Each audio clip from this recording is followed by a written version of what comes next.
خیسر خلق سرور صفات دي هغه سرور صفاتونه په خلقو کې هر څوک چې دی اولنې السخاء عند القله ورکړه کول په غریبۍ دا خیسه صفات دی مالدار خو هر سړی ورکړه کوي خو خسره هغه چې د سره مال کم دی او دا مال لګي دیم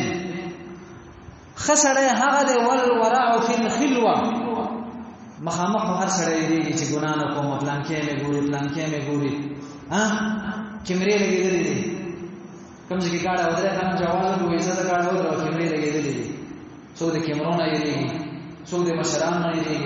څو په پلان کې را روان دي اوس به څه نه کومه تقوا صحیح تقوا هغه د الورع فی الخلوه چې تزان لذکی په بستر کې په کمبل کې ځان له کمره کې نه د سرابې دا نه د سره دادا نه د سره خزر نه د سره بچی هیڅ څوک نشته ده او ته ګناه اراده وکړې او ته نه کوم د الله نه اراده دا د خسړې صفت ده څو صفاتونه شو دوه دا به یادو دریم نمبر والحلم عند الغضب صبر کول په وخت د غصې کې اسه عام صبر خو موږ ټول خلک کوو او سړی چې غصه ورشي او ځان کنټرول کړي خلک ورته دا عجیبه خبره ده بس ما صبر وکړه دا د خسړې صفت ده او سلورم نمبر د خسړې صفت وصدق القول عند من يخاف ويرجوه وینا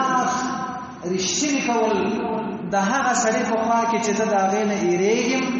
او د هغې نه امید هم ساتي چې دا پلان کې خو ما سره ډېر زیات ښه کوي او دا پلان کې سړی خو سرکاري سړی د ادارو والا دی دا افسر دی دا پولیس دی دا اپسی والا دی دا آرمی والا دی دا عام یو بدماش دی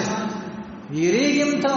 او امید هم ساتي ځکه ما سره ډېره ښېګړې کوي او په دغه وخت کې ته رښتیا خبره کوې نو دا د ښو خلکو صفت دی ښه سړی به د دې خبرې لحاظ نه کوي چې دا به ما له سره کوي هغه به بند کړي که د چې نه راکول نو چا راکول هغه الله به بیا هم راکوي او یریږم نه چې دې به نور څه وکړي د مرګ نه اخوا زما بله لاره نشته ما به وشېږي او مرګونه خلک په نمونو کوي چې ته د حق د وجه نه او د رښتیا وینا د وجه نه تاسو مړ کړي دا